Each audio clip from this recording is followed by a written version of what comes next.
This episode of Juicy Scoop is brought to you by Booking.com, Booking.yeah. Every time I use Booking.com to find a place to stay in the U.S., I know they'll have exactly what I'm looking for. They just have a huge variety of options from hotels to vacation rentals, and I'm always able to find something that fits my specific needs. No matter who you are, Booking.com helps you find the stay that's ridiculously right for you. Find exactly who you're booking for on Booking.com, Booking.yeah. Heather McDonald has got the juiciest scoop. When you're on the road, when you're on the go, Juicy Scoop is the show to know. She talks Hollywood tales, her real life Mr. Segment serial data and serial sister. You'll be addicted and addicted fast to the #1 tabloid real life podcast. Listen in, listen up. Woo woo. Heather McDonald, Juicy Scoop. Hello and welcome to Juicy Scoop. I just want to give a little warning that we get into some controversial opinions today. We do touch on some sexual things that are a little more controversial in the pop culture world. So if that's maybe an issue, I wanted to warn you, but it's juicy and it's interesting. And I have a great guest who's been on before, Jacques Peterson. He is a writer for the Daily Mail, and he's also a cute Australian with a great accent. Welcome back to Juicy Scoop, Jacques. Thanks for having me back. That's a lot of pressure, my sexy accent. Such a good one, though. It just really is so likable. Yeah. There's certain words that I like. Say weird. Oh, weird. Yeah. Everyone likes no. No. Yeah. No. Yeah. That's a meme now. Oh, really? I'm an Australian? Oh, yeah. Everyone's doing the no. And people make me say it when I go out. That's the only thing that people have cared about with my accent. Like when I got here, it's so funny. Yeah. I got here last year and I'm like, oh my God, people are going to be like hitting on me everywhere I go because they're just going to love my accent. Like, no one cares. But I feel like because it's LA, everyone's such a narcissist. No one really wants to ask you about yourself. So yeah, I'm like standing there like, hi, pay attention to me. I'm unique. I have a cute accent. I loved when people did the parodies of Nicole Kidman and Baby Girl. Please tell me you saw Baby Girl? No, but I was warned not to because people said it was so bad. It was so bad. I've already ripped it apart. You know what I'm watching right now is Honora. Oh, yeah. I like that. I like the director. You're not a fan? I don't know. Listen, I was a little bit like, I can't believe this is Best Picture. Because for me, I'm like, okay, so you played a sex worker girl with a strong Brooklyn accent. It was good, but I don't know. Then when I heard that it would cost $6 million to make, but they spent $18 million on the campaign to get it in the Oscar areas, I stopped. Honestly, I didn't even finish it. Like halfway through, I was kind of like, I don't really care how this ends. And I don't know. I was excited. I love hooker as a genre of film is my favorite. So I thought I'd really like it, but it starts out so much nakedness in the beginning and so sexual in the beginning that I was like, okay. And I didn't feel like instead, it's like a Pretty Woman, but instead her getting with a guy I'd want to get with, which is, Beverly Wilshire Hotel and Richard Gere and all that. She gets with this 20-year-old Russian kid who's, living off of his parents and he's really skinny. And so there wasn't that, I don't know. It was more realistic than Pretty Woman, but for me, I just wasn't feeling it. Well, I love a hooker movie. Have you seen Angel from the 80s? You mean the girl that went to school? Yes, Schoolgirl by Day, Hooker by Night. Hello, I've been talking about that forever. Yes, I watched it when it was happening. I was at an all-girl Catholic high school wanting to be a hooker. I used to dress up as a hooker for Halloween. I loved Dawn the Teenage Hooker, which was Eve Plum from Brady Bunch. She was a hooker on the streets. And, now there isn't a lot of street walking happening anymore, mostly because the streets are so disgusting. It's not fun anymore. But also because people could do OnlyFans and all that kind of stuff, which gets into your side hustle. Yes, Tell us about it. I'm on OnlyFans. No, I'm not. I work at the Daily Mail, as you know, and we have a new subscription service called Mail Plus. It's like $2 a month. You get all this extra stuff, all the juicy stuff, like your Patreon. Okay. And I have a column there now, and it's all about OnlyFans, the adult industry, the porn industry. So OnlyFans stars, feuds, porn stars that have gone missing, Luigi's sex tape, all of it. Luigi, he has a sex tape? Yeah, well, so there's What's a rumor. the story? Luigi, who is waiting trial for killing the CEO of United Healthcare. Yes, the healthcare killer allegedly has a sex tape. His lawyer says that the sex tape is fake, but there are like pawnbrokers selling it. They're trying to sell it to gay porn sites. Oh, he's with a guy? No, but there's more gay of guys a like market him. for it. Okay, Yeah, okay, you know. all right. I mean, men buy porn, Okay, right. more than women, Right. And it's a solo video, and Oh, it's a solo video. yeah, so it's just like cell phone footage, I think, that he did maybe jerking off or something. But his lawyer says that it's fake, but these pawnbrokers have it, and they say that it's real. So they're trying to get it out there. That's also interesting if you're like, I'm a porn broker. Yeah, I know. I was a real estate broker, but the market got too tough and now I'm a porn broker. We were talking about that on the phone recently when I said that along with like what you're doing, I'm always interested in that. But also back in my day, I used to come home from like doing stand-up in the 90s and there was cable access and there was a show where people would, where this guy would interview porn stars. And I was just fascinated by like their life and that they like had a couple, had good personalities and was like kind of really loved doing it. I was sort of fascinated. I grew up in the Valley. So like sometimes I remember I'd go to like an open house and there'd be things like hanging from the ceilings and I'd be like, what is that? And they'd be like, this was, a porn house. So they were hanging from the rafters. And Sex this was like before staging. They would just like leave those things. And I'd be like, oh. And then I'd be watching Cinemax and I'd be like, oh my God, that's a cul-de-sac in Northridge. I totally remember I saw that house. Anyway, so I was always fascinated by that. But I remember watching one of those like what was the show's After Porn Ends? Oh, yes. After Porn Ends, these they're so good. They're on streaming somewhere. They're from like 15 years ago. They catch up with the porn stars after they've left the industry and they're like, where are you now? And there were some, and one was like a positive story, which was this girl left and she was a realtor in the Valley. And I even remember like seeing her photos with like another girl who was a non-porn, and it was clearly who was the porn and who was the non. Like one's just wearing like your average blazer, and the other one is like trying to wear the blazer, but the tit's so big that the blazer can't even. And just trying, and then they, but then the market dropped in 2008, and then she had to go back to porn. And now they just go straight to selling Sunset. And I'm like, right.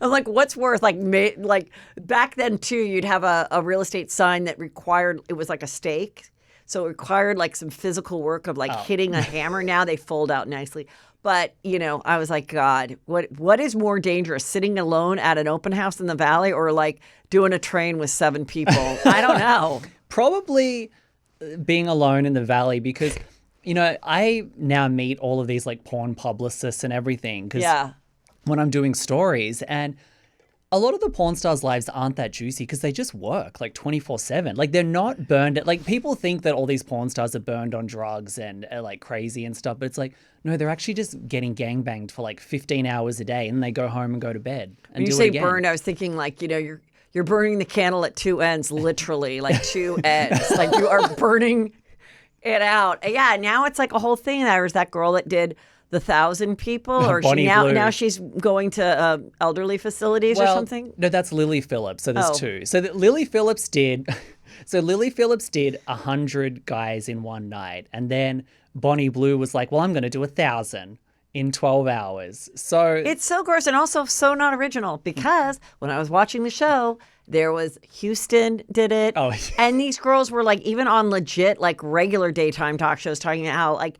And then I just remember they talked about how they'd have to like, I mean, I'm sorry that this is so graphic. People would like after a show, like have like ice packs and stuff. Like it was just, I was just like, what? So now this is happening. But there's also, so anyway, you've got the juicy scoop if you're interested about how these girls really make it work.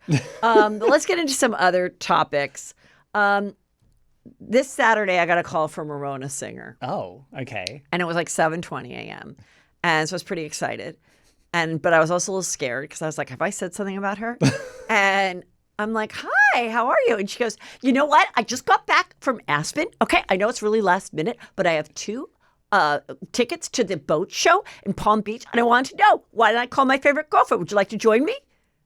And I'm like, Ramona, this is Heather McDonald, the comedian. I'm from LA. And she's like, oh my God, you know what? When you're coming back from Aspen, when you're like, living a life, because I'm not on that crazy show anymore, I'm so relaxed. I just sort of made a mistake. And I'm like, that's okay. I'm like, I wish I could hop on a jet and go to Palm Beach. And like, anyway, so then I went and she went. Here she is. She's at the Palm Beach wishing everyone a beautiful Saturday. She looks cute. She looks so cute. She's like living her best life, not being on that show. And you were saying you were keeping me updated on the latest of Bethany. Oh, Frankel. yeah. So Bethany is back to Housewives podcasting again. I mean, I don't know how many times she's done it. Like she quits the show and then she comes back and then she goes, I'm doing a Housewives podcast. And yeah, and then she's like, this is reality reckoning, and you're gonna be your heads are gonna be rolled, and you're gonna see what's gonna happen with these people, and it's so disgusting. And let me talk to Rachel Leviss and let her know that she was taken advantage of.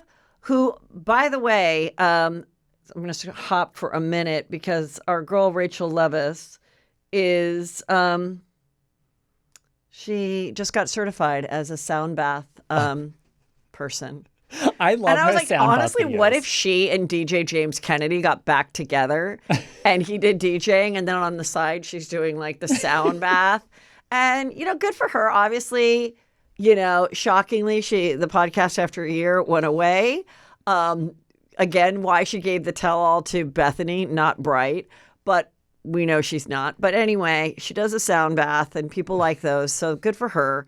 And but okay, so now you were saying Bethany is back. Yeah, she's going to recap the original RHONJ episodes and tell us what really happened. I thought she already did this, by the way, because she had like 5 Housewives We've podcasts. already done that, and she'd have people on watch an episode with her that didn't really watch it. And it was just a weird thing because it wasn't really an interview. And it's just, and then she was like, nobody is doing this. Nobody is doing this. I created the podcast and Joe Rogan's shaking in his little boots. And like, I was just like, okay, it's like, and then it was about chicken salad. And then, Well, she started with like Hillary Clinton. She was like, this is a premium podcast. I'm having like Hillary Clinton and like Mark Cuban and like the top of the top. And then she was doing Housewives recaps and then it's chicken salad. Remember she ate the lobster boil, the seafood thing? Yeah, and then we saw that she stole someone's idea. Oh, did she? Yes, somebody else did the eating in the hotel lobster thing. She's like, allegedly there's a strong comparison. Someone did it. Okay, I don't need to. Well, how original is sued, eating lobster? I mean, can you trademark it? It was one of those things where if they put it side by side, kind of like the Selena and what's her name? Haley, stuff like that. And yeah, and again, nobody cares about someone stealing someone's stand-up joke or someone's content. It's like to the people at home, it feels like a victimless crime. So who cares? Whatever. I'm just saying what people were discussing about that eating the lobster. But anyway, I have found a delight that I want to give some love to because this kid is clever.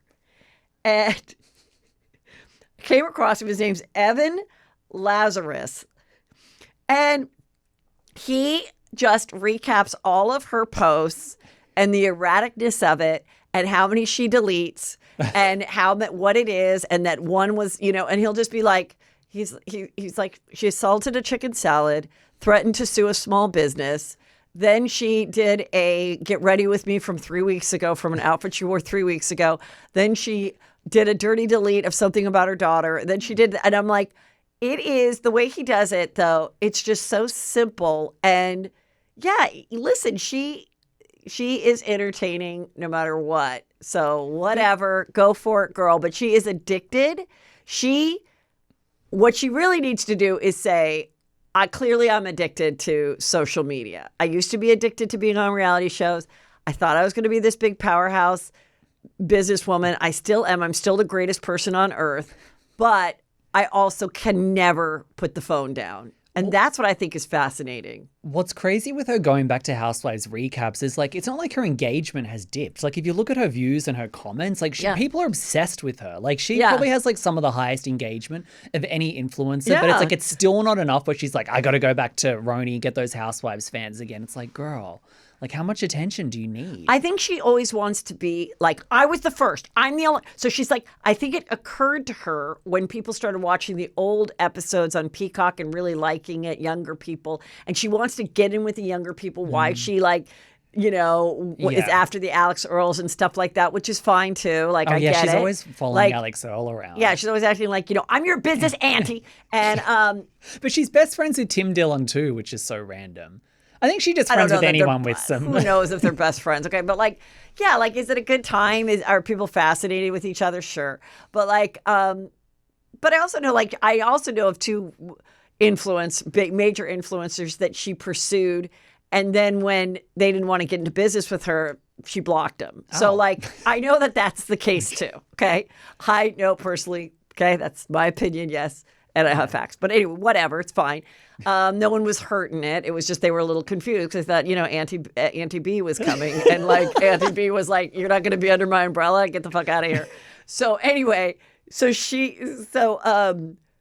think what she thinks is always like, I was the first that thought of a skinny cocktail. I'm the person that does this. I'm the smartest one. I know. So I think she was like, whoa, can tell the behind the scenes stuff in a way that nobody else has. And she's watching all these other podcasts that are recapping, whether that's, The Office or Scrubs or Boy Meets World or whatever. So she's just Two T's in a Pod was actually the first of the Housewives to actually do it.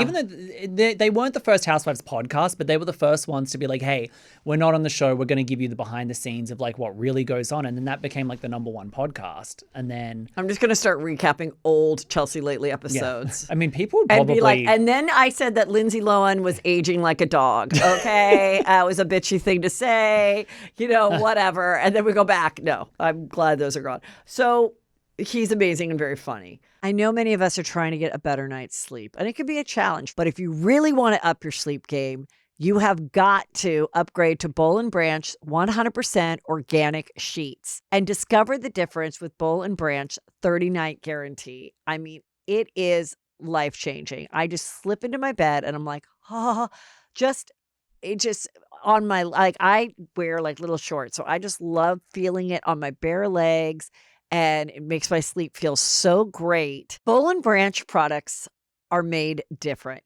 so you can sleep better at night. Woven with the finest 100% organic cotton on earth, crafted by artisans who earn the pay and respect they deserve. Upgrade your sleep during Boll & Branch's annual spring event. For a limited time, get 20% off bollandbranch.com/juicyscoop. That's Boll & Branch, BOLLANDBRANCH.com/juicyscoop to take 20% off site-wide for a limited time. Exclusions apply. See site for details.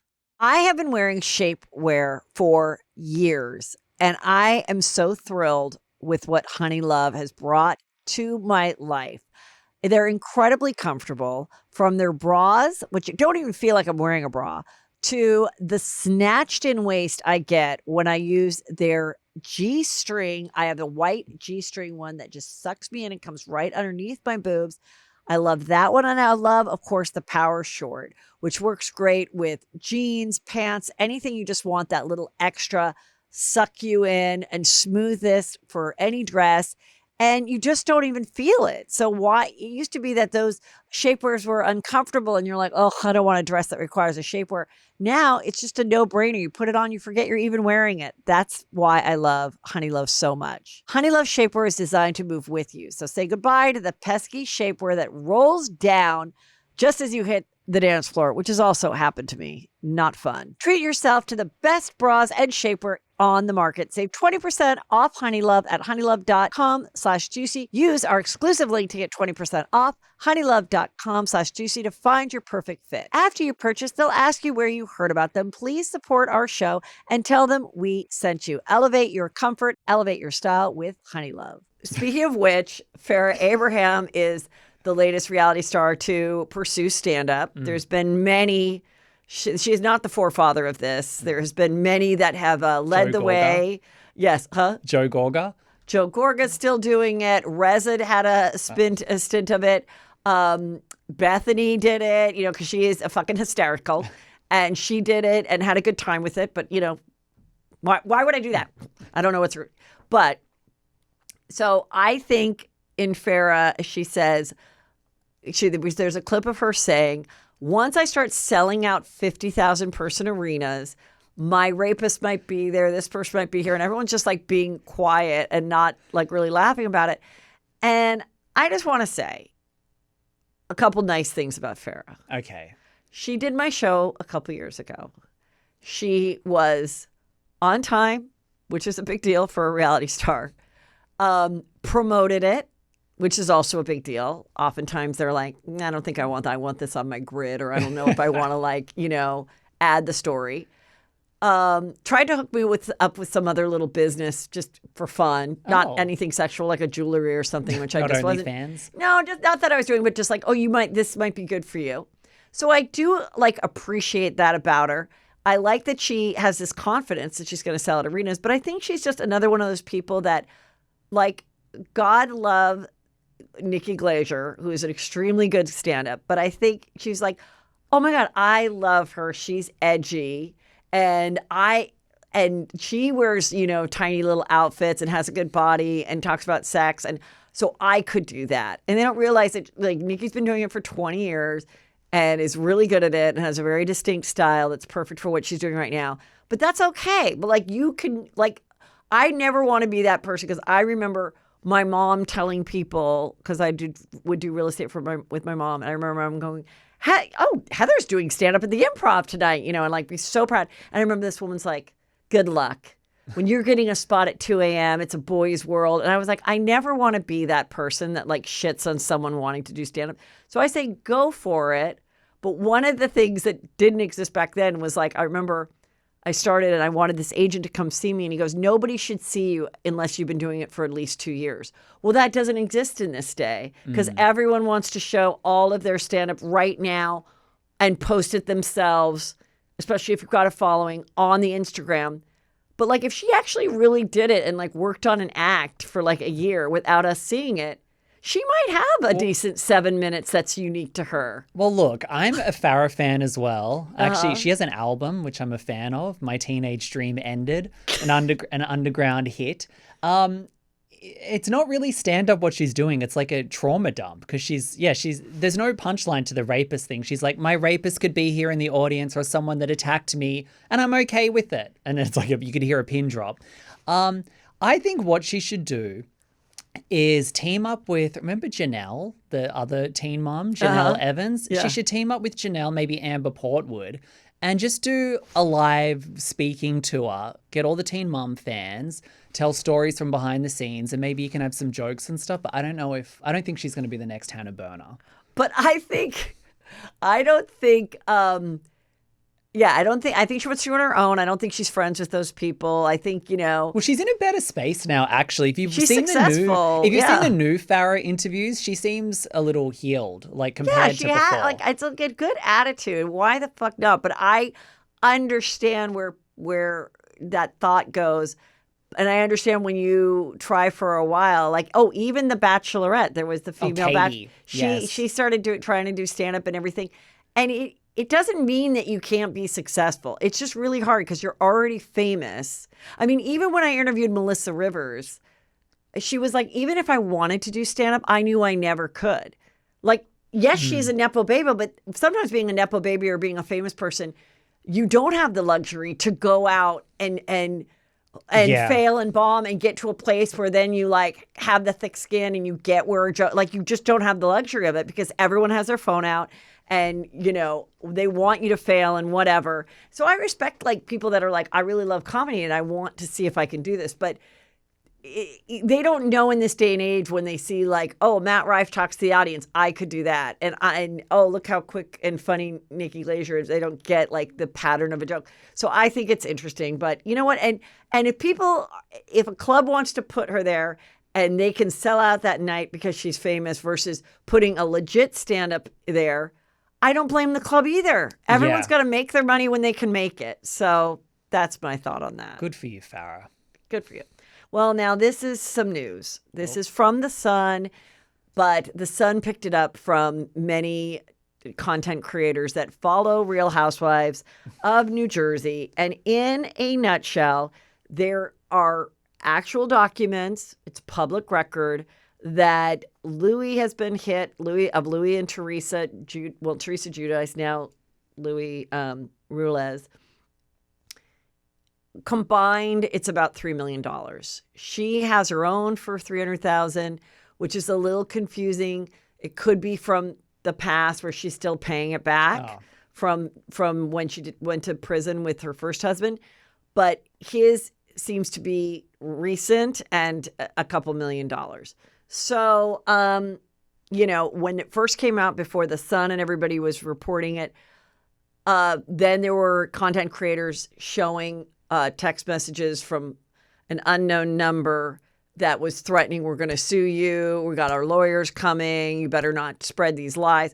Well, now it's out there and so whatever it is, maybe it's something that they can work out with lawyers and accountants and it's all going to be fine.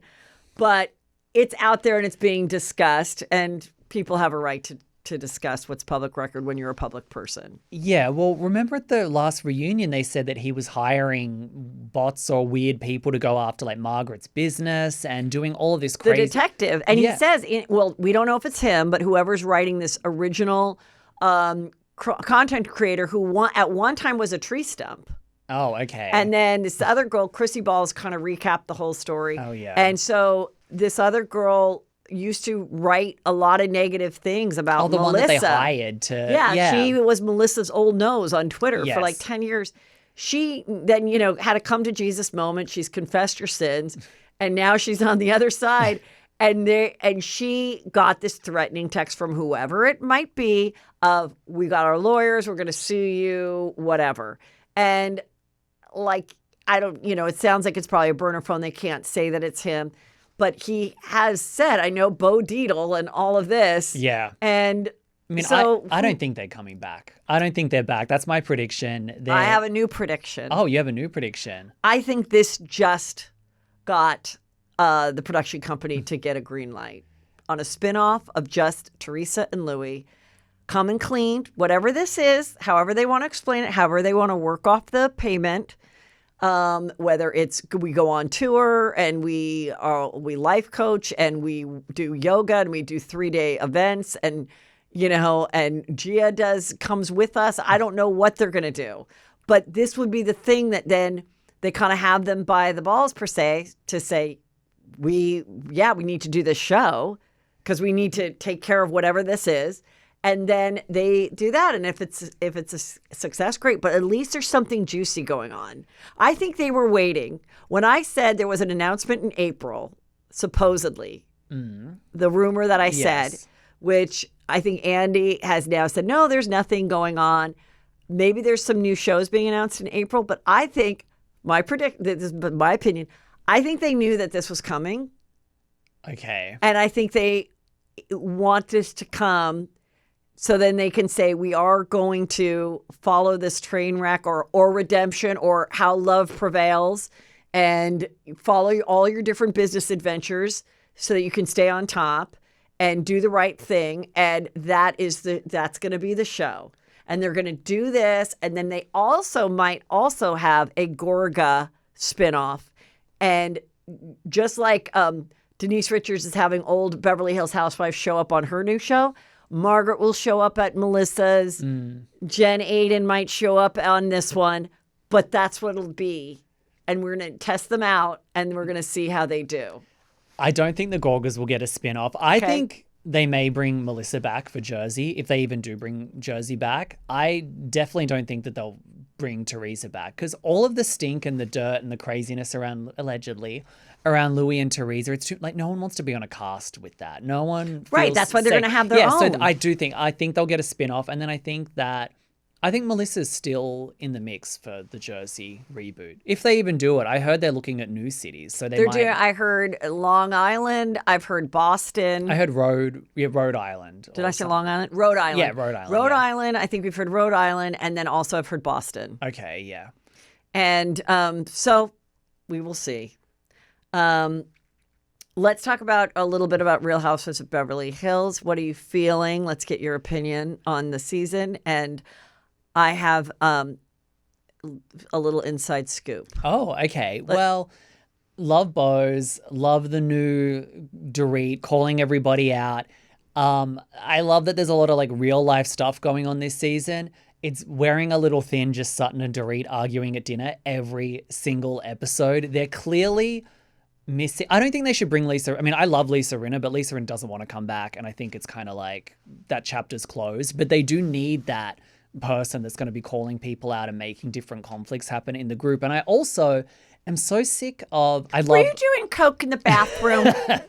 We need that. Oof, you're so angry, Denise. I'm annoyed with Kyle just not talking about the Morgan Wade stuff, but then she's talking so much about Mauricio and Mauricio's photos, and it's like the double standard. Well, also remember it was Kyle was in it when it was revealed that Brandy told Kim Richards, who then told Kyle that she had a lesbian rendezvous with Denise when she was doing a Hallmark movie in Canada.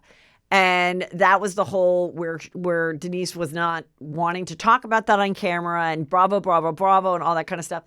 And so I understand Garcelle's frustration, too, of like, what is it? I have said all my different theories. So now I have had people write to me. Oh, what's the tea? 2 different theories. One says, yes, I think she's in a relationship with Morgan, but she is just not ready to come out and say it, much like, being on the DL in the 90s as a black man and doing an Oprah episode. Like, I'm just not ready to say this is my life. However, then the other thing is I got someone who wrote me and said they just witnessed them together. Oh, is Kyle and Morgan out? Yes, just witnessed them together, holding hands together. I'm not going to say where, but I'm just saying. So now I go back. And I do think they are together, but she just doesn't want to say it. But unfortunately, when your life of your career for 15 years was being really honest, if you are having a romantic relationship with someone, that shouldn't be hid. If you want to hide that your child, is on Adderall, you can hide that. That's not something we need to know about. But like, if you are now like with this, now you just need to come clean and say, yeah, we're together. I don't know if it'll last forever. We're not engaged, but we're together. We have been together for a year and a half, or it's been on and off. Just fucking say it. But it's keeping us guessing, so maybe the producers like that. But it's too much now. Like, we were guessing last season, okay? Like, this season should have been the season that we know. She cannot do another season where she's not answering it. It's like she's going to have to leave the show. But then I also am like, I don't think she can, because she's really the anchor of the show. And she cannot leave the show. Yeah, so like I can't even imagine the show without her. So I don't. Alex Baskin's got to crack the whip. When she ran out with the bathrobe on, that then she didn't shoot for 2 weeks. I didn't know that. Yeah, she was like ready to call it a day. But I don't know. But I do like the cast. Garcelle and Sutton need to turn on each other, because that's not a real friendship. It's an alliance. Wait, I want to go back to Kyle real quick. Oh. Kyle had all those other things going on. The American Woman series and production. And she was supposed to be doing a documentary on Morgan. Oh, yeah, the breast cancer one or something. Yeah. And so I'm like, I kind of feel, and Hollywood is, projects are drying up. It's hard to film stuff here. Yeah. It's a big dip. So I think for that reason, too, that maybe a couple years ago, she was setting herself up to launch. And now it's like, maybe I better just stay and continue to go on the trips and, walk the dogs on camera. Okay, sorry, now go back to what you're saying. I mean, she should just acknowledge the relationship, though, because they let all the women on New York do that. I mean, half the cast of New York reboot won't even show their partners or their significant other. Like, Jenna Lyons doesn't show her lesbian. But it's not good, though. Yeah. So it doesn't work. That should be a lesson that it doesn't work. Yeah. So, I don't know. They've got to do something. Sutton and Garcelle need to turn on each other. They don't like each other, clearly. I also have a prediction. Oh, go. It's not good. Oh, what is it? Well, maybe it's good for me. I think maybe Garcelle might not come back. Oh, good. Please, get rid of her. I think she's the worst. I hate Garcelle. The only thing I liked is when she was calling out Kyle about the thing. But I like Garcelle, but I have a feeling like it's kind of run its course. What's her storyline every season? Yeah, she sits on a laptop and either scrolls Bumble in her kitchen, or she just goes to set, or takes a call in her car. And no, she's the worst. But it's okay that you don't have a lot going in your life. It's okay that like your sons But are she grown goes and they're after- good kids, but then that becomes your thing is that you have to dissect friendships because you don't. And I also feel like that's always dumb. Like, what's your storyline? Well, then if you don't want us to make up a storyline and my life is pretty peaceful, then yeah, I'm going to have to comment and partake in yours because what else am I supposed to do here? Yeah. No, she's got to go. I would love it if she left. I wish they would put Cynthia Bailey as a full-time on Beverly Hills. I would She's rather... a full-time on... No, she's a friend there, but she splits her time in LA, so she doesn't even live in Atlanta full-time. I would rather her on Beverly Hills. But I don't know, they've got to do something. They need to... But I think Bose is really good. I think she's amazing casting. I think, sometimes you have a slower first season. I think next season, Bose is going to be calling people out and love Erica. Sutton, I don't like Sutton, but I think she's amazing television. I just think she's not a nice person. Right. Because, I know everybody wants to eat healthier. I know I do, but it's a struggle. Well, what makes it easy is if you could eat at home. But then who wants to shop for it? Do you have the right recipes? Do you have the right ingredients? That is why I love Hungry Root. Hungry Root is like having a personal nutritionist. They take care of all the stressful meal planning each week by recommending delicious recipes tailored to your taste, nutrition preferences, and health goals. I absolutely loved their roasted salmon sweet kale salad. It's so delicious. I'm a salmon girl, but sometimes I have trouble cooking the salmon. This came so easy with the right instructions. It came out perfectly. I felt healthy eating it. And it was truly my jam. You're going to love Hungry Root as much as I do. Take advantage of this exclusive offer. For a limited time, get 40% off your first box, plus get a free item in every box for life. Go to hungryroot.com/juicyscoop and use code JuicyScoop. That's hungryroot.com/juicyscoop, code JuicyScoop to get 40% off your first box and a free item of your choice for life. hungryroot.com/juicyscoop, code JuicyScoop. This episode of Juicy Scoop is brought to you by Booking.com, Booking.yeah. Every time I use Booking.com to find a place to stay in the U.S., I know they'll have exactly what I'm looking for. They just have a huge variety of options from hotels to vacation rentals, and I'm always able to find something that fits my specific needs. If it's a bunch of us going to Drake's graduation, that's going to be different than if it's a girls' weekend where I just want a spot. When I am traveling and I want luxury, I need to know that there is a restaurant right downstairs that I could get good breakfast or open for an appetizer before a meal. I need to know that there's an ambiance and convenience right in the hotel. And that I can find at Booking.com. No matter who you are, Booking.com helps you find the stay that's ridiculously right for you. Find exactly who you're booking for on Booking.com. Booking.yeah. So you guys know I recently moved from my house of 19 years.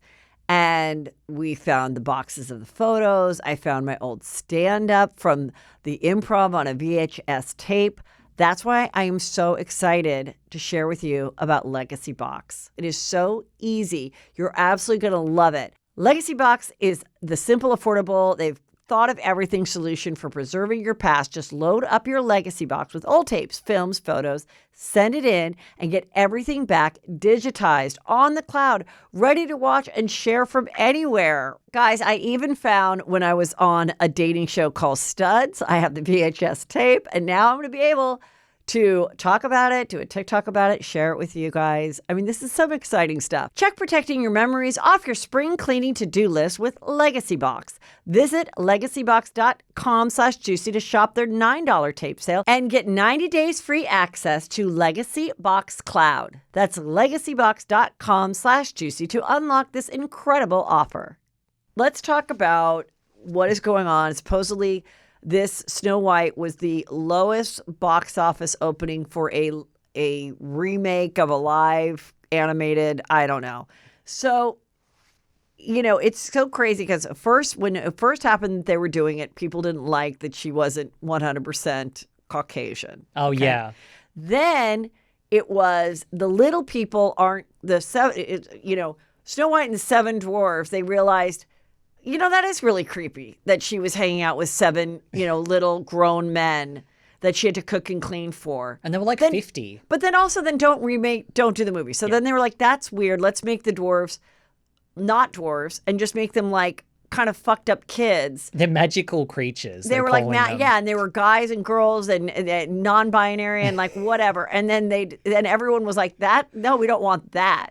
So then I'm like, all you do, why don't you just go over to TLC and cast the 7 Johnstons? Yeah. If you don't want them to all be old men, at least they're all little people. They have some chemistry. They've worked on camera. No, now I guess it's the dwarfs are like from the old movie, but they're a cartoon. Yeah, they're CGI. Well, obviously with my porno column, my adult column, I interviewed one porn star and she said she went to a party and they had little people on stage and they were dressed. It was like the guy that was hosting the party was regular sized, and then he had hired all of these little people to be the Oompa Loompas, and then they all had an orgy on stage. Oh my God. Well, I remember when we found out that on Chelsea Lately that Chewy had a pornographic working past. And I remember it was so funny because Chelsea got the call from her boyfriend / boss at the time, Ted Harbert, and he was like, Chelsea, where are you? She's like, I'm driving. He's like, pull over. And she pulls over and her heart's beating. And he's like, this is like the first year of Chelsea. And he's like, Chewy was in porn. And she's like, of course he was in fucking porn. He's a little person immigrant. What the fuck else was he supposed to do in LA until I rescued him? And she's like, how dare you tell me to pull over? My mom is passed. My brother's passed. Like, how the fuck are you at? Like, I don't need this stress in my life. And so then it was like no big deal until one day, this is, someone found a video of his work and tricked me into like, hey, come look at this on my laptop or whatever. Oh. And I'm just thinking it's like some other thing we can do like a cold open about. And then I saw some of the work.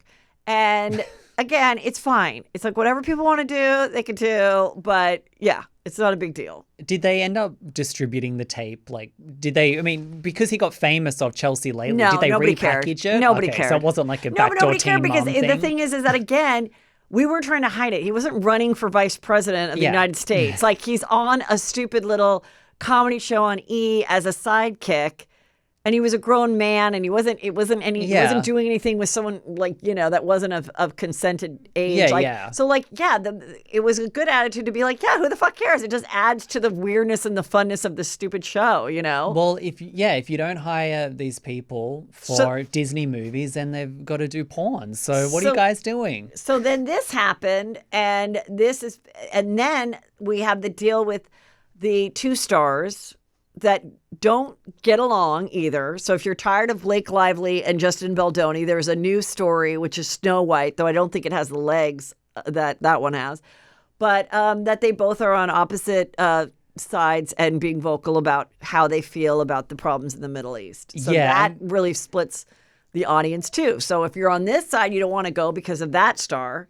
And if you're on the other side, you don't want to go because of that star. And then if you're a little person, you don't want to go because you got screwed out of a job. And if you're an advocate of a little person, you don't want to go. So who is going to this movie? Apparently nobody. I mean, it's the movie that's literally alienated now, I kind of want to see it. Yeah, every facet of the audience has been alienated from this. I mean, especially the whole political thing with what's going on in the Middle East. Imagine having the 2 leading stars have now been made like the face of each side of that, and you alienate the entire country. Right. And look, and the Rachel girl, she was annoying at the beginning with her red carpet interviews where she was like, oh, we're updating it. The princess isn't, Snow White's not being rescued by a prince.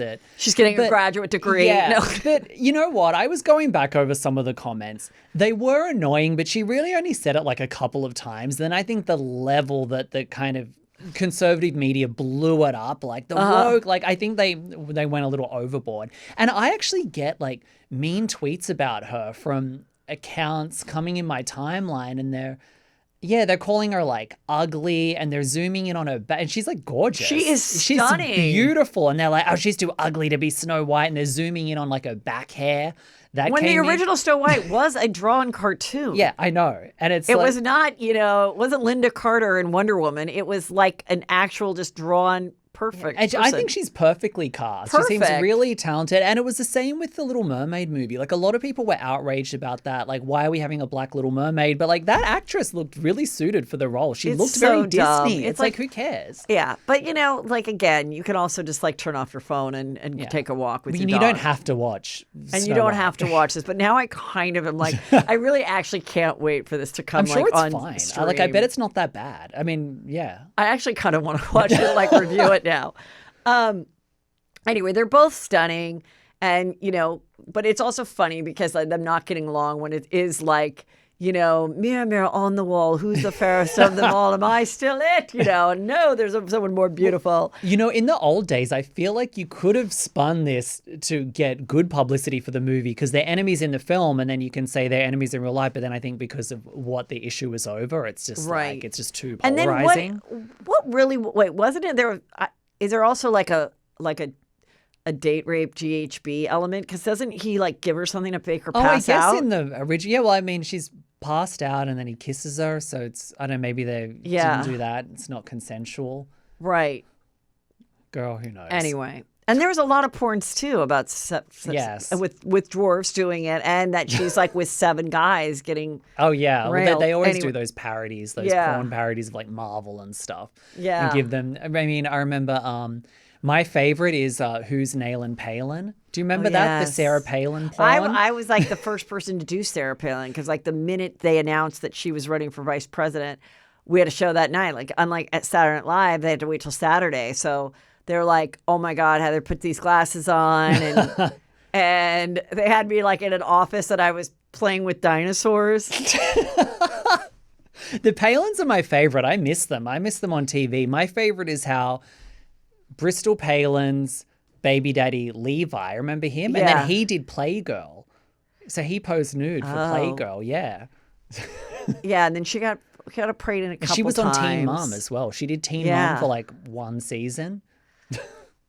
I'm sure Sarah Palin still has a podcast, right? Yeah, I mean, she's who got doesn't? she's got a Facebook page.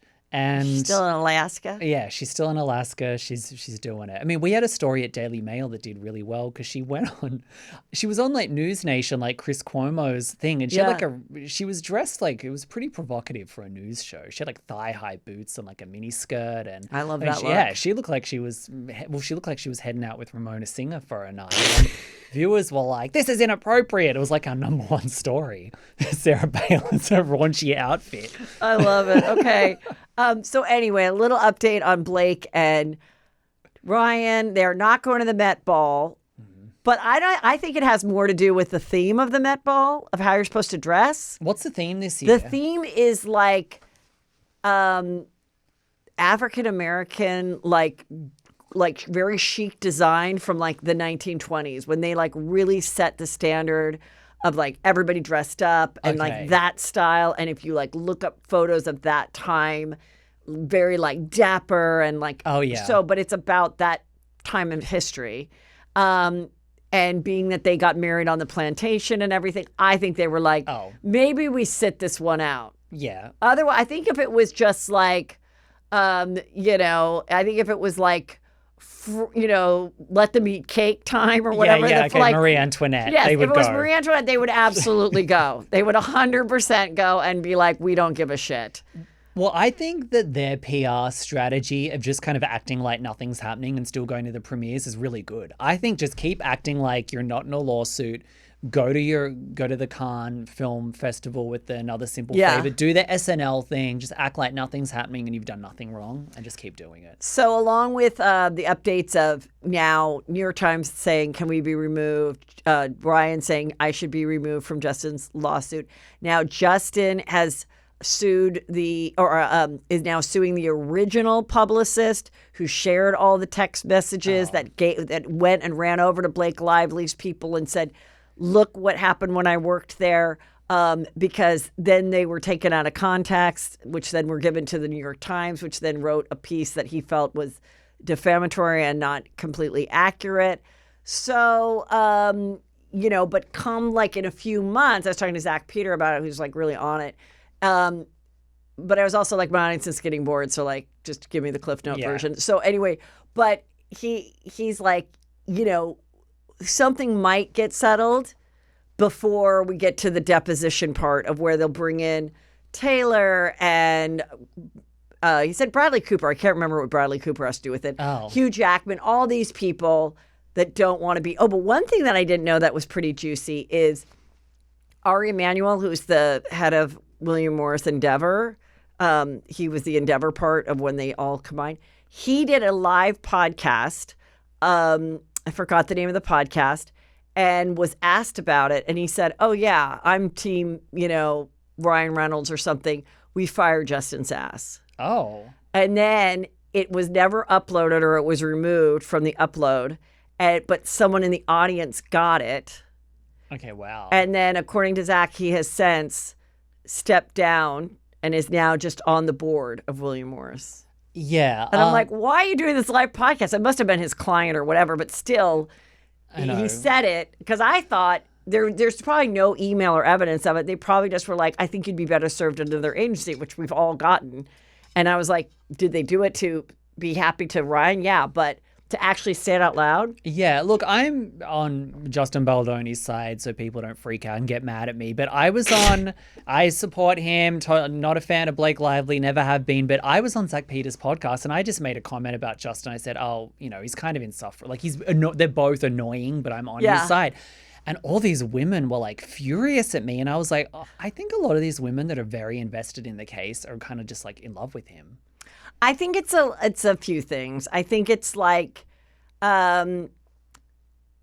it's because the evidence is really on his side, in my opinion. Yeah. And even when I was on her side, I had people being like, how could you, Heather? You are a mother of boys. So I think sometimes in this day and age of like, how are we going to get our men to like our sons to not be in this vulnerable position of being accused of something they didn't do, but also not be so afraid that they end up not pursuing romantic relationships. Become incels. There's so many it's a of fear them of now. that too with that movie Adolescence now on Netflix. Like there is a big fear of like mom of boys of like where is the fine line and like, but also protecting them. So that's why I think it's such a fascinating story. And like I said, I don't want to spend too much more time on it. But this was juicy and weird. Okay, so this is Impractical Jokers is a show that I would watch with my boys. We'd watch it all the time. It's 4 guys, 4 best friends, and went on for years. And they would, do the hidden cameras and stuff, and they were all hilarious. Yeah. And this one guy, Joe Gatto, he left the group a couple years ago for personal reasons. But he's also an established stand-up and gets stand-up gigs. So this girl goes on TikTok, and she's pretty young, and she's got like the nose piercings and whatever. And she decides to tell her story, which has since been deleted. But she goes on TikTok, and she says, I was out with my mom, and we saw him at a restaurant, and we went up to him and met him and whatever. And then she DM'd him, and she goes, I just got tickets to your show tonight. It was so great meeting you. And he goes, oh, I'll leave you 2 meet and greets to say whatever. So she has the photo of the photo of them. Here they are at the meet and greet, and he's like, "Hey," and then she said there were all these DMs of them like talking, and then, but then she said it was on vanish mode. Right. But the one part she has is when she's making plans to go now to his house after she said she was drinking with her roommates to his hotel, and it was one of those things where the little bit that I saw, she was like, well, if I can't press the number without the key card, like I'll let you know so someone can come or you can come down. Yeah. So then she says there, and she has receipts of leaving at 2:30 in the morning. During that time, it wasn't all consensual or whatever. They got together and it wasn't what she thought. So that's the story she's telling. He, at the time, was originally separated from his wife, but this timeline, he was already back together with her. Then this other girl has come forward and said, I was an intern and he was creepy to me and said, things to me. So he is denying it. There's no real receipts. But did she go into any specifics about when you say it wasn't consensual? So she went over there after midnight or whatever and been drinking. And then she showed like a photo of like her bruised butt or whatever from that night from 21. Okay, and it's not great evidence, and it's just another reason did she why did she people report are like it to anybody, or did she just do a TikTok? I think she just did the TikTok. She just did the well, the TikTok is not the police, so. Right. And it's like, I think this one is sparking a lot of like, okay, and you and I were talking about during the time of like, Me Too, and when all these stories were coming out and every day it was a new one, and it was just like, oh my God, we are like cracking up in the closest of Hollywood. You could accuse anybody of it. I mean, the craziest, there were a few really crazy ones. Right. The worst in terms of like total BS was the Aziz Ansari one. He was the comedian, yeah. Yes, he was from Parks and Recreation, very popular. He had a one-night stand with someone completely consensual, and then she decided that she didn't like it, but she never communicated or anything during it. It was literally, it was a normal one-night stand. And then she went and did an anonymous story. She didn't even put her name on it. On a website. It was like an op-ed, like an op-ed, like of just like what, like this. And I remember reading it too, and I'm like, you just like had a shitty date. Yeah. Like I was like, and it was kind of crazy because then he was also, what it sounded like to me is that there wasn't. It was just kind of a shitty date. Yeah. He didn't follow it. Well, there wasn't much follow up or whatever, and I used to always, like when I was working with the Wayans brothers, I used to say, if you guys are going to like, if guys are going to like have sex with girls that they don't intend to pursue as a girlfriend, you have to have better bedside manner. And I remember them laughing and being like, no, that's right. You have to get out of bed, like back in the day before Ubers, call the cab, put them in the cab, be like, maybe write them after and then ghost them away. Like, especially if you're like a celebrity, like just don't act like you just used them, and be a little bit more classy about it. Yeah, for sure. Don't act like a pig. But then also if you're going over to have a one night stand with somebody, look, some people, they meet during a one night stand, they hit it off, and then they end up together in a relationship. Right. But many times, no, you were just a pump and dump, and now they've, kicked you out the door and it's done for. So just be aware that could happen and you may not get called back. So maybe don't put out on the first night.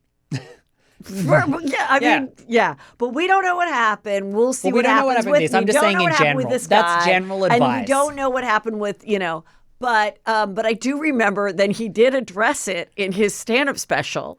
And he was like, anyway, I just remember watching it. He was like, anyway, I hurt someone's feelings and, it wasn't cool. And for that, like, I'm really sorry. I wouldn't have apologized. And then the audience laughed, and I was like, I was kind of shocked he brought it up because it's like, but when you're living in this, you need someone to tell you, like, just be funny and it's over with. Yeah, you kind of have to address it once, and then it's like you've done it and now you've addressed it and moved on. But it's like, I wouldn't have been like, oh, I'm sorry I hurt their feelings, because the way they went about it, they went anonymously on a website during the height of the Me Too movement. Yeah. And spun a consensual encounter into sounding like it was a sexual assault or something, which could have ended your career. So I wouldn't be like, oh, sorry I hurt your feelings. Yeah. I'm like, fuck you. Bye. I mean, we're talking about some pretty juicy stuff, so this is going to be, I'll have to do a little warning that we get into some like trigger touchy warning? subjects. Okay. I'll have to do a little trigger warning because I don't want to take this out because I do think it's interesting, and that's what the show's about.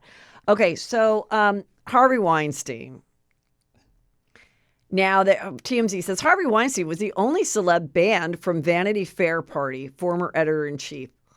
Okay, so now, like, what do you want a medal? Yeah. Like that he was banned as he's like in prison for all of his stuff? I'm surprised this only came out now. Yeah. But look, I'm listening to the new Candace Owens, Harvey Weinstein series more out of morbid curiosity because so Candace Owens, she just got, she's the conservative commentator. She has been getting into more pop culture stuff lately. So she's done the Blake and Baldoni case and has been very pro Justin Baldoni. And now her new series is investigating the Harvey Weinstein case. And I still think he's a pig. I'm not defending him. But she's going over some of the legal stuff in the case. And it looks like the case they used to lock really him nail up. Him. Yeah, to really nail him, it's there's not much there. I mean, this woman was basically in a consensual relationship with Harvey Weinstein for like over 5 years. And she was getting into the parties. He was getting her jobs on shows. They have all these long email chain. Like you read all their emails back and forth. He met her mother. But But I want to say what's crazy is when someone does that and then they handpick the stuff and plan it out as like, you know, like it will piss off people because there was a jury that sat through every single item. And even if it went on for a long time, there were things that they had to ask themselves, were these incidences that of assault? And there were enough in that weird effed up thing that went on for 5 years that a jury decided there was. Well, so it's like now like piecemealing and handpicking No. and all that stuff to make, I'm just saying, I've not listened to it, but I'm just going to say people will comment, I'm sure, that really followed it, that are going to be like, yes, no. I can't believe you're even talking about this. No, I know. And I totally agree with you because I'm always someone, I say do your own research. So I'm listening to the Candace thing and I'm kind of like, oh, I didn't know that part. But I know that, I mean, hello, I work in the media. I know, I know how people get clicks and views and it's very easy to cherry pick things. And if you have the certain narrative that you want, you can go, I'm going to get all of this and then leave this other part out. Right. But she's essentially saying that because of the hysteria around the Me Too movement, that it kind of like influenced the jury. And I don't know. I just think it's interesting. I'm listening to it. He's going to, there's an appeal coming up. So I'm curious to hear the appeal, like what comes out there. I don't know. But like, apparently he's like happy that his ex-wife is with Oscar winner. What's his name? You know, his ex-wife is Georgina, the designer. Yeah, one of the top, I can't remember that, Marchese or whatever it is. Yeah, it's her design. I don't know if she's still even designing.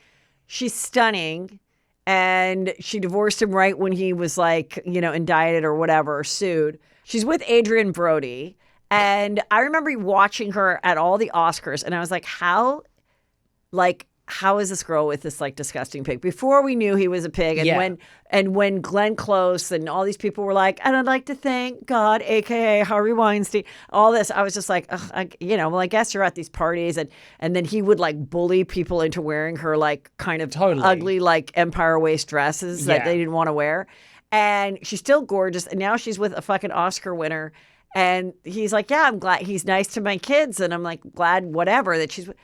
But I always wondered, like, now this is bad, but when they talk about the fact that his privates looked like a little fish serpent or something. Oh, yeah, these mangled genitals. Yeah, I was like, maybe those kids weren't even his. Like, maybe she went to, like, a sperm bank or something. I don't know. Yeah, maybe.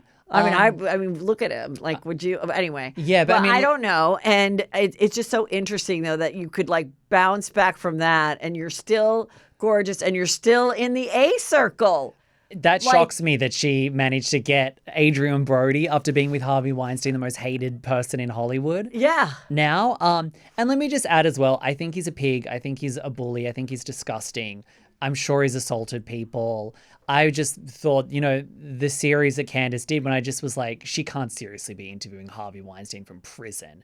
And then I'm just listening to it out of curiosity. And, I know the comments are going to spiral. I'm not saying he's innocent. I'm just saying I'm looking into the different aspects of the case. Well, it's like, this is what we do on Juicy Scoop. We talk about things that are out there that are going on. It doesn't mean you should. It doesn't mean we think about it. It's like we're just filling you in the pop culture juice that's out there and on the internet and what people are saying and doing. But we also, it's worth re-examining a lot of stuff from the last 5, 6, 7 years because we did just come out of a very politically incorrect era where, you couldn't say certain things that were true. Right. And, people are a little crazy during COVID, all of that. So now people are looking back. I mean, I saw the New York Times did a COVID thing and they're like, oh, maybe we got it wrong. So people are re-examining things from the last few years. Yeah. That's all I'm doing. Calm down, people. You don't need to melt down in the comments. But again, I'm unsubscribing. I know. But also it's like when people are like, oh, I want to talk about this story. Wait, hold on. This was kind of a funny story that my son Brandon told me about. So Brandon goes, do you know about the Parchment CEO? I go, what are you talking about? So this girl just puts up a TikTok of her parents and her dad's making her lunch or something.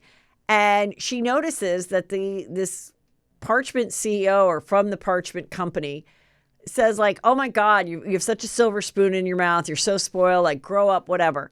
And so then she goes and reaches out and is like, I think you got hacked. Like, I can't believe that this is like, why would this person? No, it really was the guy. He was just scrolling TikTok one night and then like he wrote about it. And so then it goes back and forth and he is like doubling down on his thoughts about it. And she's like, this is insane. And my parents are actually immigrants and I'm actually not a silver spoon, but it's just so weird that you would comment on it. Now he is saying like, then he was saying, I don't deserve this. Like, I don't deserve the hate, the death threats. Where I'm like, nobody is. If someone says you should die for being mean, I don't even believe it. Like, just shut up. Like that. I talk about a victimless thing. Just shut up. Just turn your phone off and the death threats delete disappear. the fucking TikTok. Don't ever go on again. And like, I don't even think he like lost. I don't know if he lost his job or whatever. But anyway, now he's saying like, well, maybe I was hacked. Now he was hacked. And I know I'm missing some of this topic because it's a weird TikTok story, but I'm just saying, like, at a certain point, it's like, maybe don't participate. And also just really watch. Like, if you comment, just know that, like, you know, it can be a thing. Oh, like, we were talking on the phone the other day about, I'm going to jump over to this. Hold on one second. Okay. We're talking about how Courtney Stodden, who I did an interview with 6 years ago that, I'm going to maybe re-release. She was this girl who got married, met her husband when she was 15, married at 16. He was an actor. He really wasn't in that many things, but he was in Green Mile, which was an Oscar winner. And her parents met him and gave their consent and had to sign papers for her to marry him. And then she had these very sexy body, enormous breasts that, you know, were real. And she lost her virginity to him. And then they went to get married. And then, according to the podcast that I remember, she was on like Hard Copy and all these shows every night. She was in our face. If you were doing pop culture, working on Chelsea lately as it was in our face all the time. And she looked like she was like a twice divorced 40-year-old plastic surgery person, which she wasn't, but that was her look. And it was just like constantly in her face. Well, now I know that he would solicit these opportunities for payment. And then, you know, and so it was just a horrible relationship. So she just did something on Hulu about it. And, you know, and then it brings up the Chrissy Teigen thing because Chrissy Teigen during this time was very active on Twitter. And she said something to her like, why don't you go take, what was it? A dirt nap. Go take a dirt nap. Which, by the way, if I got that, I wouldn't even know what that meant. Yeah. I'd be like, what? Yeah, I wouldn't even know what it meant. And so Chrissy Teigen was someone then that a lot of people still dislike but she was one of those people. She was our Meghan Markle before Meghan Markle. She was our Hilaria before Hilaria, in that she was married to a great, you know, singer, John Legend, and she was just a model. But that all of a sudden everyone decided in the talk show world that she was the funniest, most clever person and so likable that she should be on a talk show with Tyra Banks, and then she should get this job. And then, oh my God, she can cook too. So then she got an entire, like, her own pans at Target and all this other stuff. And it was just like annoying that like constantly she was just, and so I was sort of annoyed by that as someone that is actually funny and like trying to like make it in this town. So I had something where I commented, I don't even remember what it was. I commented on something because it was like a thirst trap something where it was like one of those backhanded things where it was like, yes, this is my body, leave me alone. And of course the body looked great. And you're a so swimsuit illustrated model. But and I wrote something like, oh, shut up already, or what? I don't even remember. Anyway, people really loved that I like called her out on her BS. And then it got to be this big thing by the end of the day. And it was a slow news day or whatever. And then at the end of the day, she puts out like, it's really disgusting that someone would go after me on the anniversary of my son's, she had a pregnancy, stillbirth. Miscarriage. Yeah. And I was like, what? Like, wait a minute. What do these two things have to do with each other? Nothing. Like you just post all the time. I was just like making a comment. I just felt like being a snarky bitch, you know? And then I was like, oh God. So then they were like, TMZ's like, we're outside of your office. Can you say something? So then I was like, oh my God. Well, of course I didn't know that. At the same time though, why did she post that day then? Yeah, like, why are you doing thirst traps on? Yeah, like it was just, and so then I was like, whatever. But I will say, in her defense, I think she thought she was funny. She's trying to be funny like a Blake Lively. Yeah. Like Blake Lively, Hilaria, and Meghan Markle. And I think I had another one last week that could go and hang out with them. Anyway, they should have a 5-person panel show for boringness. But like, no, that's like, they're all very similar, and that people latch on, love. And then when they kind of realize they're sort of full of shit, it's like, it's just not like popping back. But I will say, some of the things that she's been criticized for, I'm like, oh, I know what was going on in comedy back then. I know who she was emulating. I know that she was just trying to be funny. If you dig and I up will say that about her today, even though, she thinks I don't like her. If you dig up people's old tweets from that time, they're all crazy. Like, it was the Wild West back then, and Chrissy Teigen, she got very famous because it was like, oh, here's a model, but she has a personality, which usually, they don't. So she just like banked on that for years. And then I think she was very anti-Trump. So then that pissed off all the conservatives because she was so outspoken on her liberal politics. So it was kind of like, by the time she fucked up, everyone was just coming after her. But now it's just like, give it a rest, I feel And then it was like one of those things, the way Hollywood works. It was cool to be friends. And then it's like, yeah, I would love to hear from her now. And if she was ever like, oh my God, I was sort of canceled and like stopped being invited to this cool shit. Yeah. I mean, she still is doing fine. She's still with She bounced John back. Legend. She still has, she was just on One Friends Live. Like, it's not like her life really was that bad or anything, but it is kind of an interesting, like, where we keep seeing happen with people over and over again, whether it's like Rachel Hollis or whoever, like where all these white women like put you on this pedestal, and then they're like, oh, actually she's kind of not that great. And then, but they don't fall to the bottom. They just kind of fall to like somewhat in the middle and then just kind of hang there. I just think Courtney Stodden, and I love Courtney Stodden, but she's got to get something new to talk about because she's done the Doug child bride story 40,000 times. Like, literally for years, she's done the Chrissy. I mean, every time Chrissy Teigen's in the news for something, Courtney Stodden will post, and she told me to take a dirt nap and I was 16. It's like, we know, girl. Like, we all felt bad for you. You shouldn't have been bullied at 16. But you shouldn't have been married. You shouldn't have been with this guy. You shouldn't have been pimping you out for hard copy.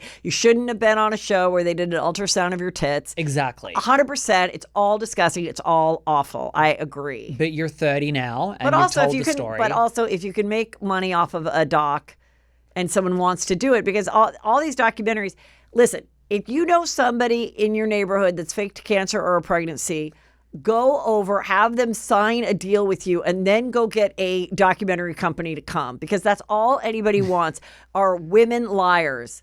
Yeah. If they've lied about an assault, a kidnapping, a fake pregnancy, or cancer, that is what we want. And so then and everyone's just like, these are the docs. And then the next thing is, what was a weird, juicy pop culture story from about 15 years ago that Gen Z is not aware of that we can just regurgitate in another doc? Yeah, everything now, I was talking to someone in the industry about this, everything's like IP. Like, nobody wants any original ideas. Like, you've got to latch something on that people know. So it has to be like an old story that we're just like rehashing. Or like Courtney Stodden, she should produce like a Lifetime film about married at 16. Maybe but maybe that'll be the next thing. I say she should. It'll be better than telling the same story. Make what you can out of it. Like, I'm not saying I'm sick of it, like, or anything like that. Like, make it go.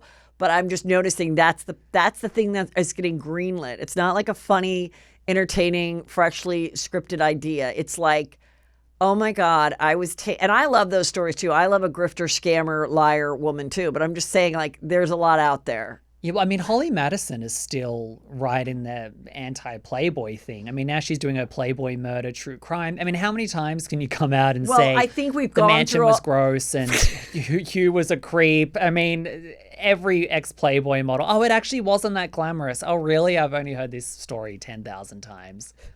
I mean, come on. We need some new material, people. My niece was over last night, and she was looking in my closet to like maybe borrow a dress for like her graduation photo. And she's like, wait, is this a dress or a lingerie or whatever? And I go, oh, it's this little purple lingerie dress that I'm never going to get rid of because I wore it to the Playboy mansion. I'm like, this is my flex where nothing happened to me. I ate my face off. I like ate I remember like so much free food, and I was always so hungry when I went out because I couldn't afford anything. So that's what I remember is how good the food was. and how I was looking at the painted girls that, you know, had no clothes on. It was like painted. And then I was like, how weird that you're sitting on like a clear chair eating food. Like, this is so strange. Like, I hope you don't have any like discharge. Like, what the fuck is this? Like, Yeah, get some Clorox wipes for that chair. Well, you know, Playboy magazine's back. They relaunched it again. And who's in it? Steve Harvey's daughter. She's an influencer. So she's on it. She's on the cover. She's really and beautiful. and so they're like, okay, so how much does it cost to actually buy a real magazine that you hold? I think it's like, okay, I'm going to say this. It's like about $10 and it's actually really good. And so Playboy did this thing. It's funny because we were talking before about things being very politically correct. I don't know if you remember, but they did like a woke rebrand of Playboy. And it was like Lizzo was in it, and it was like they did like non-binary activists on the cover. It was like a HIV non-binary activist that they put on the cover. They were putting like men in there, like gay men. When was this? It was like a few years. It was like, you know, during the Trump years when it was all very PC. Okay. All of that, and they were only doing like female photographers, and then of course it completely flopped, and it like the magazine hasn't been on shelves for years. And then one of the boys was like running for like mayor. Oh yeah, one of the Congress sons or something. Yeah, yeah, and then Playboy went away, and now they brought it back, and now it's Steve Harvey's super hot. She's on this stepdaughter. month. Yeah, she's. And isn't she the one that dated P Diddy? No, did she? Date I think she's dated a lot of. Didn't she famous date guys. P Diddy and his son? She may have. I think she's dated a lot. She's an influencer or something, but she's stunning. And then the centerfold, they've got nude center because they banned nudity before in Playboy because it was not empowering for women. So you couldn't get naked in Playboy. Now the nudity's back. So now they have some girl from Montana fully naked in the centerfold, and they're going to have some good. Nikki Glazer's done a interview in there, so it's good. I like, she's not naked, but she did an interview. It's got the fun celebrity interviews. I remember like my dad would have Playboy, and I loved like looking at their little bubble writing of like what they like to do and everything. And there was a special one of women in comedy that were nude, and I was like in high school, and I knew I wanted to be a stand-up. And I was like, oh my God. And it was this girl, Rhonda Shear. And she was like sexy and whatever. And then so she did the thing, and there was all these other ones. And like they were showing, I don't know if they showed the vajay, but like whatever, the boobs and stuff. And this comedy like was having kind of an explosion back then. And then years later, like I meet her and she's like, I'm going to do a tour called Pajama Party, and it's going to be sexy stand-up girls in Vegas, like doing stand-up. And I'm like, anything that could pay me to do stand-up, I was like, sure, whatever. You know, like, so we'd wear like lingerie, but do stand-up. Oh.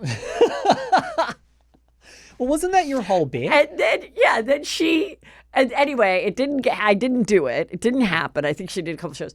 But then she made all this money on QVC because she like sold this like weird bra.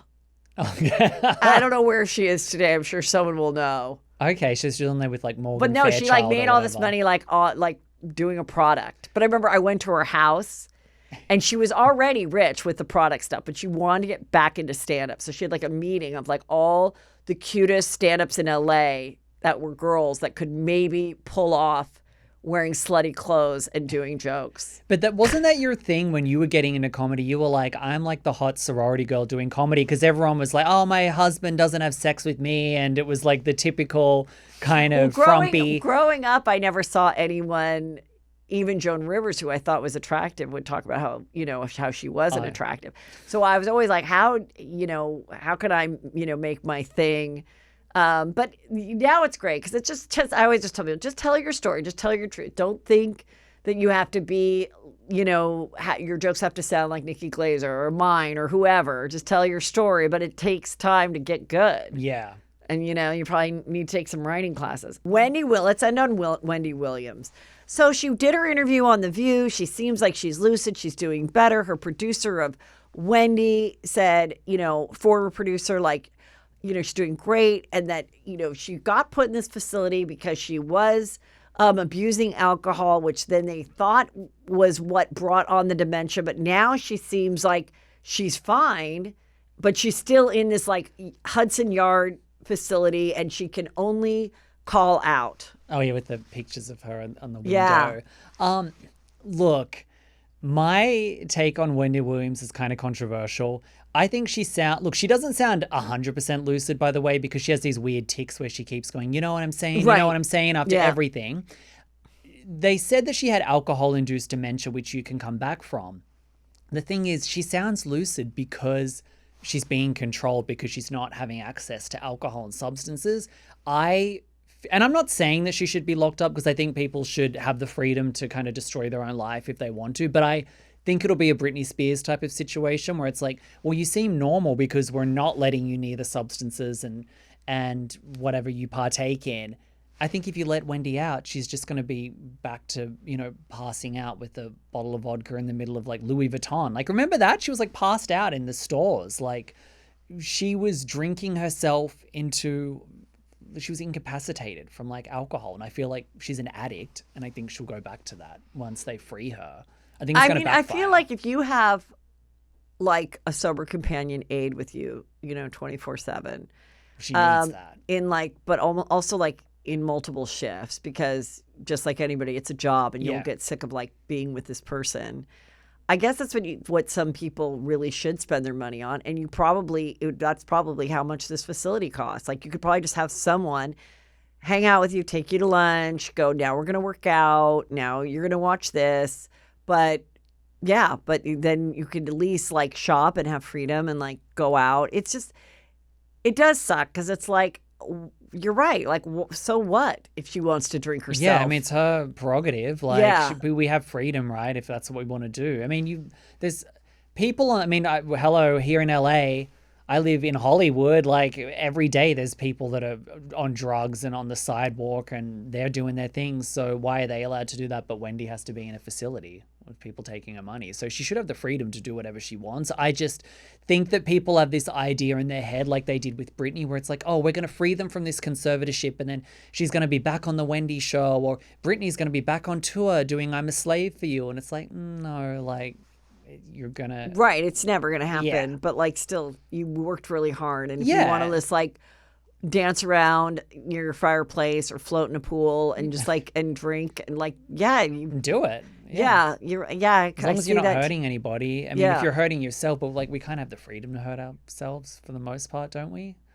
Well, right. It's true that it's like, so if you have a lot of money, now you're putting a conservative, but if you don't, we'll just let you live in this tent on the street and no one will even fuck with you. Yeah, and then all the people like me that are paying rent are like stepping over tent cities to get to Ralph's. So, that's the thing. Well, Jacques, tell everybody where they can find you. Follow me on Instagram at UnpopularJP. Check out Daily Mail, Daily Mail Plus. It's the new subscription. It's like $2 a month. You get all the juicy, sexy columns, advice columns, showbiz exclusives, who's getting plastic surgery, the whole thing. And yeah, thanks for having me back on.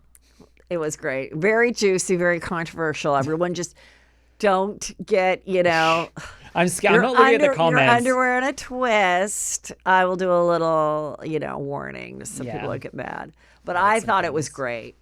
And I enjoy the uncensored talk of Juicy Scoop with you. Thank you. Anytime. Thank you. And everybody go to heathermcdonald.net, join my Patreon. That's where I really tell you what I think.